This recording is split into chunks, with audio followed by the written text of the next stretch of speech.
ജീവനക്കാരുടെ സാഹിത്യേതര സൃഷ്ടികൾ പ്രസിദ്ധീകരിക്കുന്നതിന് അനുമതി തേടിയുള്ള അപേക്ഷകളുടെ ബാഹുല്യം സർക്കാരിന്റെ മറ്റു പ്രവർത്തനങ്ങളെ ബാധിക്കുന്നുവെന്ന പരാതി വകുപ്പുകൾ ഉയർത്തിയിരുന്നു. പരാതി പരിഗണിച്ച ഉദ്യോഗസ്ഥ ഭരണപരിഷ്കാര വകുപ്പ് അപേക്ഷകൾക്ക് അനുമതി നൽകുന്നതിനുള്ള അധികാരം വകുപ്പ് മേധാവികൾക്ക് നൽകി. ഇതു സംബന്ധിച്ച് ഈ വർഷം ജനുവരി 10-നും മാർച്ച് 25-നും ഭരണപരിഷ്കാര വകുപ്പ് 2 ഉത്തരവുകൾ പുറപ്പെടുവിച്ചു. എന്നാൽ ഈ ഉത്തരവിന്റെ ഉദ്ദേശ ലക്ഷ്യങ്ങളെ തകിടം മറിക്കുന്ന തരത്തിലാണ് ഹോമിയോപ്പതി വകുപ്പ് ഇത് നടപ്പിലാക്കിയിരിക്കുന്നതെന്നാണ് ആക്ഷേപം.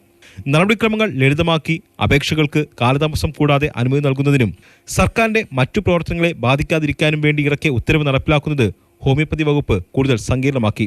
വകുപ്പിലെ ജീവനക്കാരുടെ സൃഷ്ടികൾക്ക് അനുമതി നൽകുന്നത് പരിശോധിക്കാൻ പബ്ലിക്കേഷൻ റിവ്യൂ കമ്മിറ്റി എന്ന പേരിൽ വകുപ്പ് ഡയറക്ടർ ഒരു സമിതി രൂപീകരിച്ചു. ഈ സമിതിയുടെ ശുപാർശയുണ്ടെങ്കിലേ സൃഷ്ടികൾക്ക് ഡയറക്ടർ അനുമതി നൽകുമെന്ന് ഉത്തരവ് പറയുന്നു.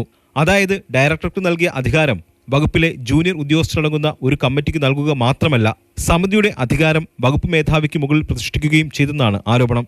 അതേസമയം സമിതി രൂപീകരിച്ച ഉത്തരവിനെ ഹോമിയോപ്പതി വകുപ്പ് ഡയറക്ടർ ഡോക്ടർ MP ബീന ന്യായീകരിച്ചു. തനിക്ക് വൈദഗ്ധ്യമില്ലാത്ത വിഷയങ്ങളിലെ സൃഷ്ടികൾ പരിശോധിക്കാൻ വേണ്ടിയാണ് സമിതി രൂപീകരിച്ചതെന്നാണ് ഡയറക്ടറുടെ വാദം. S Arun Shankar, Mathrubhumi news, Kochi.